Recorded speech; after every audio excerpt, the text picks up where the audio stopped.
আওয়ামী লীগ আমাদের উপরে কি করেছে তার চাইতে জরুরি কথাটা হচ্ছে আওয়ামী লীগের সাথে আমরা ন্যায়ের সাথে ডিল করছি কিনা।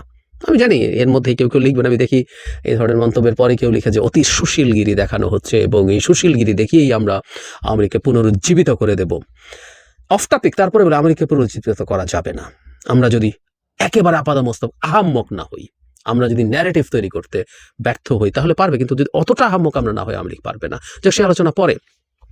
আওয়ামী লীগকে যদি আমরা তার কর্মসূচি পালন করতে না দিই, সেটাও একটা আইনি পথে হতে হবে। একটা রাষ্ট্র কিন্তু আইন দিয়ে চলে, একটা রাষ্ট্র কখনো কারো পারসেপশন দিয়ে চলে না।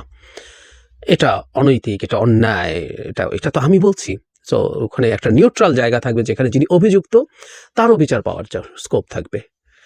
এখন প্রবলেমটা কোন জায়গায় দাঁড়ালো? এটাও সত্য, এই 6 মাস গেল মাত্র, এই সময়ের মধ্যেই এরকম কর্মসূচি আওয়ামী লীগ দিচ্ছে, তাদের স্পর্ধা আসলেই অনেক। এটা নিজের কাছেও ভালো লাগে না, কিন্তু আমি যখন একজন রাষ্ট্রের নাগরিক হিসেবে নিজকে চিন্তা করি তখন আমি নিজের ওই অনুভূতিটা থেকে কাটিয়ে ওঠে আমি চাই যে আসলে তার অধিকার রক্ষিত হোক।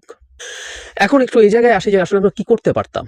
তারও আগে প্রশ্ন হচ্ছে আওয়ামী লীগকে কি নিষিদ্ধ করার কথা। আমরা কিছুদিন আগে জনাব মাহফুজ আলম উপদেষ্টাকে দেখেছি, তিনি সম্ভবত চাঁদপুরে গিয়ে বলেছেন যে আওয়ামী লীগকে নিষিদ্ধ করে আমি ফ্যাসিস্টদেরকে নির্বাচনে পার্টিসিপেট করতে দেওয়া হবে না, এটা আমাকে নিষিদ্ধতার কথা বলছেন। এখন নিষিদ্ধের আলাপ আমরা যদি করি দুভাবে হতে পারতো। একটা হচ্ছে এক্সিকিউটিভ অর্ডার দিয়ে, যেখানে সন্ত্রাসের সাথে জড়িত সন্ত্রাস দমন আইনের 2009 সালের সংগঠনকে নিষিদ্ধ করে দেওয়া যায়।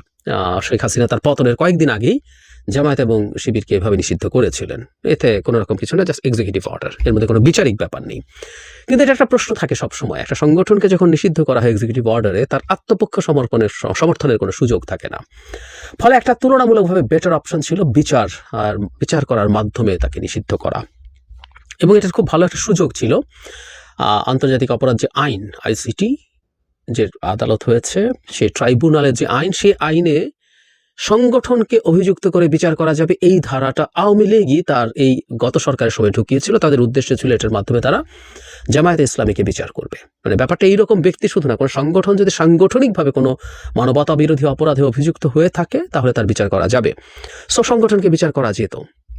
কিন্তু আমরা খেয়াল করলাম সারপ্রাইজিংলি সরকারের দিক থেকে একটা স্ট্যান্স আমরা বুঝতে পারলাম। সরকার কিন্তু এই আইনটা পরবর্তীতে ক্যাবিনেটে পাশ করেছে, সেখানে এই সংগঠন বা দল নিষিদ্ধ করার ধারাটাকে বাতিল করে দিয়ে, যদিও ওই ট্রাইব্যুনালে যে সংগঠনের একদম বিচার করা যাবে না তা না, সেটা এখন বিচারকদের জুরিসডিকশনের মধ্যে রাখা হয়েছে। তারা যদি মনে করেন যে এই সংগঠনটাকে অপরাধী করা যায়, তখন তারা ডিফারেন্ট কোনো আদালতে এটা পাঠাবেন। কিন্তু ওই যে বললাম যে শুরুতেই এটাকে অ্যাকিউজ করার জন্য যে ট্রায়াল করার চেষ্টা, সেটা বাতিল হয়েছে। তার মানে সরকারের অবস্থান আছে সোফার আওয়ামী লীগকে নিষিদ্ধ না করা, আমি তাই অন্তত বুঝি। যদিও বলছি এইটা যে পাল্টানো যাবে না তা না, কিন্তু সরকার এই ধরনের সিদ্ধান্ত নিয়েছে। তাহলে আমরা প্রশ্ন করতে পারি, জনাব মাহফুজ আলম যে বললেন তাদেরকে নির্বাচনে পার্টিসিপেট করতে দেয়া হবে না, কিভাবে বললেন? অবশ্য হ্যাঁ, আমরা যদি ব্যক্তিগতভাবে আমাদের এক্সিস্টিং সংবিধান অনুযায়ী নৈতিক স্খলনজনিত কারণে 2 বছর বা তার বেশি শাস্তি নিশ্চিত করা যায়, তাহলে ব্যক্তি হিসাবে তারা পার্টিসিপেট করতে পারবেন না।